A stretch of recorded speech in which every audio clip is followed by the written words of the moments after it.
बिस्मिल्लाहिर्रहमानिर्रहीम। अस्सलाम वालेकुम नाज़रीन इकराम, मैं हूं मखदूम शहाबुद्दीन और आप देख रहे हैं मेरा फेसबुक और यूट्यूब चैनल। उम्मीद करता हूं आप सब लोग बखैर वाफियत होंगे और जहां भी होंगे अपने अहले खाना समेत खुश भी होंगे और महफूज भी। नाज़रीन इकराम, आज 21 अक्टूबर 2024 यही वो दिन है जो आइनी तरामीम को पास करवाने का दिन है। लेकिन आज ही ज़्यादा लंबी खुशियाँ नहीं चली और 26वीं आइनी तरमीम को पास करवाने की खुशियाँ किस तरह से सोग में तब्दील हो चुकी हैं, इस हवाले से अहम तरीन अपडेट्स हैं। वहीं दूसरी जानिब मौलाना फजल रहमान और पाकिस्तान तहरीक इंसाफ के ऊपर एक बहुत बड़ा हमला नाकाम हुआ है और इस सब में JUI ने एक मरतबा फिर लंबा छक्का लगा के निज़ाम के, सिस्टम के और बिलखुसूस इस हुकूमत के छक्के छुड़ाए हैं। इस हवाले से भी डिटेल्स आपके सामने रखनी है, जबकि हुकूमत के लिए इस वक्त सब कुछ करने के बावजूद, हर हद फलांगने के बावजूद, जमहूरियत का जनाजा उठाने के बावजूद, अपनी रही सही मकबूलियत जो कि 8 फरवरी को 17 सीटों पर आकर रुक गई थी, उस मकबूलियत की कुर्बानी देने के बावजूद भी हुकूमत के लिए सब कुछ अच्छा नहीं है। मैं आपको ये बता दूं कि शहबाज हुकूमत को यूँ लग रहा होगा कि ये आइनी तरमीम पास करवाने के बाद शहबाज शरीफ के इक़्तिदार को दवाम मिलेगा, उनका टेन्योर मुकम्मल हो जाएगा। लेकिन पाकिस्तान की तारीख में जिस तरह से हुआ है कि किसी वज़ीर आज़म ने अपना टेन्योर मुकम्मल नहीं किया, तो इस वक्त भी शहबाज शरीफ साहब जो हैं उनके लिए सूरत हाल कतन भी मस्बत नहीं है। ये क्या डिटेल्स हैं, ये मामला इस वक्त बहुत अहमियत इख्तियार कर चुका है।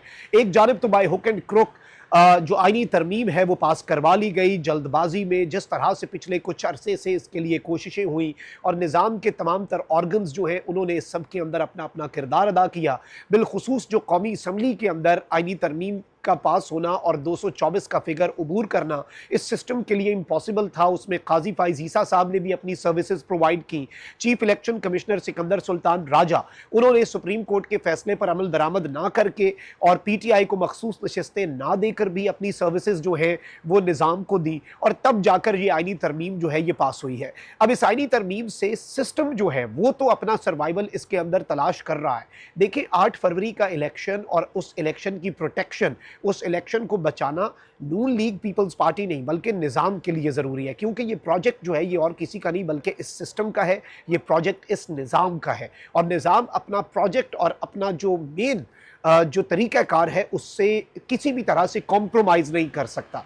अब इस सब के अंदर एक तरफ तो नेशनल गवर्नमेंट की बातें जो हैं वो शुरू हो चुकी हैं। शहबाज शरीफ साहब जो हैं उनके लिए ये ख़तरे की घंटी है। बिलावल भुट्टो जरदारी अगर इस जो फिक्स्ड मैच के मैन ऑफ द मैच बने हैं, ऑल्दो ये फिक्स्ड मैच था। बिलावल का क्या कमाल है, बंदे बिलावल ने तोड़े, बंदे शहबाज शरीफ ने तोड़े, बंदे अगवा इन्होंने किए। अभी तो बहुत से खाते खुलने हैं, अभी तो कट्टे खुलने हैं, बल्कि पूरा बाड़ा जो है भैंसों का वो खुल जाना है, कोई एक कट्टा नहीं खुलना।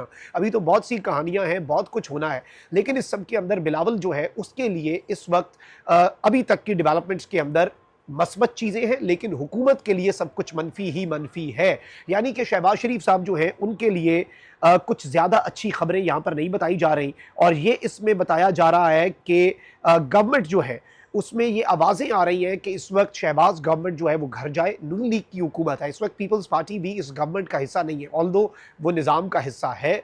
और आइनी तरामीम की ज़्यादा फिक्र बिलावल को क्यों थी, बिलावल क्यों इस प्रोजेक्ट के प्रोजेक्ट इंचार्ज थे और इसके बदले में बिलावल को क्या ऑफ़र किया गया था, ये सब कुछ क्या आले शरीफ को नहीं पता। और अब जब बिलावल का प्रोजेक्ट कामयाब हुआ है बाय हुक एंड क्रुक और निज़ाम की फैसिलिटेशन के साथ, तो अब यहाँ पर ख़बर आ रही है कि एक कौमी हुकूमत यानी कि नून लीग की हुकूमत ख़त्म हो और एक कौमी हुकूमत बने। और उस कौमी हुकूमत में कौन हो, उस कौमी हुकूमत में बिलावल भुट्टो जरदारी जो है वो वज़ीर आज़म बन जाएं और शहबाज शरीफ के लिए इसमें माइनस होने की राह जो है वो भी हमवार। अच्छा बच्चा शहबाज शरीफ, नवाज शरीफ तो ऑब्वियसली उन्हें बुलाया गया, वज़ीर आज़म का ऐलान हुआ, नहीं बन सके, लेकिन शहबाज शरीफ के लिए भी ऑल इज़ नॉट वेल। और पाकिस्तान की तारीख में जिस तरह से आज तक किसी वज़ीर आज़म ने अपना टेन्योर मुकम्मल नहीं किया, तो एक फॉर्म 47 वाली असम्बली में इतनी रिगिंग के बावजूद, निज़ाम की फैसिलिटेशन के बावजूद लाया गया वज़ीर आज़म जो कि वैसे ही कमज़ोर वज़ीर आज़म है, जो कि अवाम के वोटों से मुंतखब नहीं हुआ। यहाँ पर तो अवाम के वोटों से मुंतखब होने वाले वज़राए आज़म जो हैं उनके खिलाफ साजिशें कामयाब हो जाती हैं। तो शहबाज शरीफ साहब किस खेत की मूली है ये सबको पता है। अच्छा, वही दूसरी जानिब JUI और पाकिस्तान तहरीक इंसाफ के जो ताल्लुकात हैं, देखें जो इन्होंने कल अपने रास्ते जुदा करने का फैसला किया उसमें भी वापसी की राह और आपस में इत्तेहाद नहीं तोड़ा। मौलाना साहब ने खड़े होकर कहा कि जी हम इस तरमीम की हिमायत कर रहे हैं, लेकिन पीटीआई वाले एहतजाजन उनका ये हक है कि वो इस तरमीम का बायकॉट करें, क्योंकि उनके रहनुमा, उनके लीडर, उनके बानी चेयरमैन के साथ जो जेल के अंदर हो रहा है और जो कुछ हो रहा है, मौलाना ने उस पर भी बात की और पीटीआई ने भी कहा कि हमें मौलाना से अब कोई शिकवा नहीं है। मौलाना साहब ने अपना पूरा किरदार अदा किया। ऑब्वियसली वो अफसाना जिसे अंजाम तक लाना ना हो मुमकिन, उसे एक खूबसूरत मोड़ देकर छोड़ना अच्छा। अब इस सब के अंदर ऑल्दो मौलाना फजलुर रहमान जो है उनके खिलाफ आवाज़ें उठ रही हैं कि मौलाना शुरू से मिले हुए थे, ये हो गया वो हो गया। ऑल्दो अगर शुरू में मिले हुए होते तो आई थिंक कि ये खतरनाक तरामीम जिस तरह से हुई है ये ना होती, क्योंकि अभी इसमें मिलिट्री कोर्ट्स बहुत कुछ जो है इसमें से माइनस हुआ है और सांप के दांत तो अब, और जुडिशरी तो मुकम्मल तौर पे एग्जेक्टिव के नीचे आ गई है, लेकिन और भी बहुत कुछ था इनिशियल मुसव्वदे में। अब यहाँ पर एक खबर आई जा रही थी और मुख्तलिफ व्हाट्सएप ग्रुप्स के अंदर, ट्विटर के ऊपर, सोशल मीडिया पर लोगों ने उस खबर को फैलाना शुरू कर दिया और वो खबर ये थी कि जो JUI है उसके मौलाना असद महमूद जो कि मौलाना फजलुर रहमान साहब के साहबजादे हैं, उनके हवाले से ये खबर आ रही थी कि उन्हें गवर्नर बना दिया गया है, उन्हें गवर्नरशिप जो है वो दे दी गई है। अब इस सब के अंदर ये मैं बता दूं कि JUI जो है अब उसने, ये बहुत अहम तरीन डेवलपमेंट है और ये एक बड़ी खबर है। ये बेसिकली JUI और PTI के ताल्लुकात के ऊपर एक कारी ज़र्ब थी। ये खबर क्यों आई ये भी सबको पता है, लेकिन JUI ने साबिक वफाकी वज़ीर और मौलाना फजलुर रहमान के साहबजादे मौलाना असद महमूद की गवर्नर खैबर पख्तूनख्वा बनाने के हवाले से खबर की तरदीद कर दी है। बेबुनियाद खबर है और इस सब के अंदर तर्जुमान जो है JUI के, उन्होंने कहा है कि मौलाना फजलुर रहमान की 26वीं आईनी तरमीम के लिए तारीखी और कामयाब कोशिशें जो हैं ये बेसिकली उन्हें सबोटाज करने की एक कोशिश है। अब एक तरफ ये डेवलपमेंट है तो वहीं दूसरी जानिब मैं आपको ये बता दूं कि इस वक्त हुकूमत के लिए ऑल इज़ नॉट वेल। 26वीं आईनी तरमीम पास करवा ली, 20 तारीख वफाकी काबीना से 26वीं आनी तरमीम पास हुई और सेनेट से असल वारदात 21 तारीख को रात की तारीकी में डली। जैसे 10 अप्रैल को रात को पार्लिमान में, कौमी असम्बली में इमरान खान के खिलाफ तहरीक अदम एतमाद पास हुई थी, उसी तरीके से रात की तारीकी में वारदात डली और 26वीं आईनी तरमीम पास हुई। तो आज ही मैं आपको ये बता दूं कि अभी तक इमरान खान साहब जो हैं उनसे मुलाकातों पर 18 तारीख तक पाबंदी थी, फिर 2 दिन की एक्सटेंशन हुई 20 तारीख तक, और अब ताहुक्म सानी पाबंदी है सब पे, क्योंकि इस वक्त भी सिस्टम खौफजदा है और सीनियर मोस्ट को चीफ जस्टिस ना बनाने के हवाले से ये अपनी पूरी कोशिश कर रहे हैं। इस सब के अंदर पाकिस्तान तहरीक इंसाफ ने बहुत बड़ा ऐलान किया और ऑब्वियसली अब करना पड़ेगा। अब ना चाहते हुए भी, चाहे अली अमीन गंडापुर हो या मौजूदा लीडरशिप, खान साहब को आज नहीं तो कल, कल नहीं तो परसों, 10 दिन बाद हो जाएगा, महीने बाद, खान साहब से कभी तो राब्ता बहाल होना ही है ना, तो खान साहब को भी तो कोई मुंह दिखाना है इन्होंने।